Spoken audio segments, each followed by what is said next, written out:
Good evening and welcome to Time Out. I've got 7 quick questions with the one and only Wayne Thompson. Wayne, it's a pleasure having you here, talking boxing. Thank you, Ray. Wayne, briefly tell us about yourself. Well, basically, I'm an easygoing, basically happy guy. I like most people like me.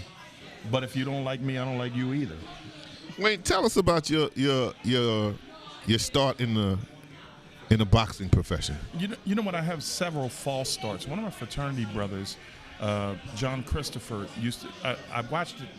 I started watching boxing probably when I was 10 or 11 years old. I was blessed to grow up during the Muhammad Ali era. So I watched my father sit on the floor and have a little 8-ounce beer, and I would sit next to him and we would watch Muhammad Ali and Joe Frazier. And every weekend there was a good fight on. Yeah. And that carried through with me. I went to college during the 80s, which was one of the best eras for boxing. So I grew up in the Muhammad Ali era, and I was able to follow the Sugar Ray Leonard all the way through college. He did the Olympics in '76, and I followed that whole team to the pros. And then from the 80s, it just carried on, my love for it. I had a girlfriend in 80 or 81, and her brother went to a gym in Philadelphia, and I went with him. And that was kind of where the seed was planted.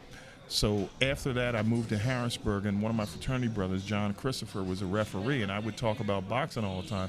And he said, "You need to come with me." And he took me to amateur bouts. He took me in Camp Hill prison and all over the place, and he'd tell people that I was his understudy. So I got to sit at the scorer's table and watch how everything was put on, and that's pretty much my biggest start. Who's been your inspiration in boxing? Who would you have to say? Muhammad Ali. I have a lot of inspiration. Muhammad Ali, and mainly because he was just a showman, but I think a lot of people didn't realize how darn tough he was.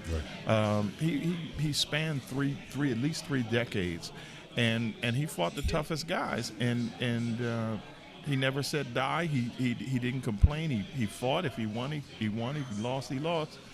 The dude was just incredible. What is it about boxing that you like?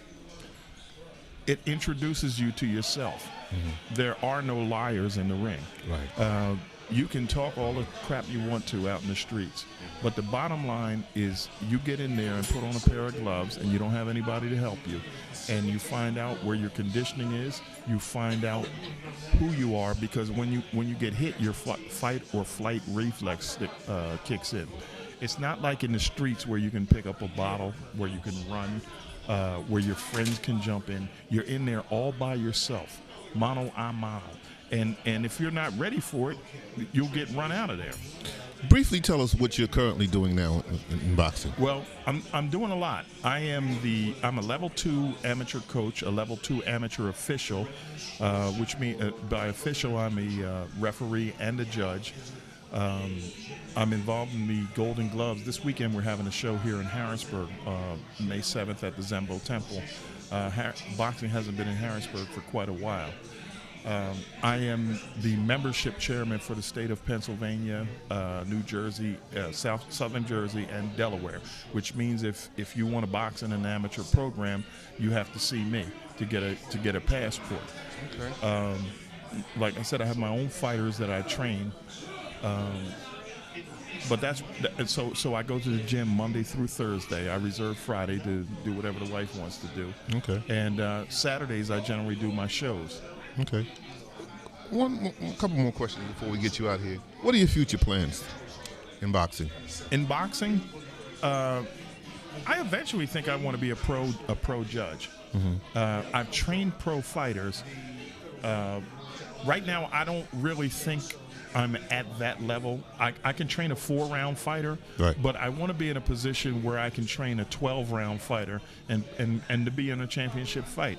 I don't just want to be on TV either. I want my fighter to go out there and I want him to win. Okay. In closing, if you could give people out there some parting words of wisdom, what are some of the words of wisdom and the motto and the creed that you live by? I take this from Carter G. Woodson. He has this quote, and I hope I don't mess it up too badly.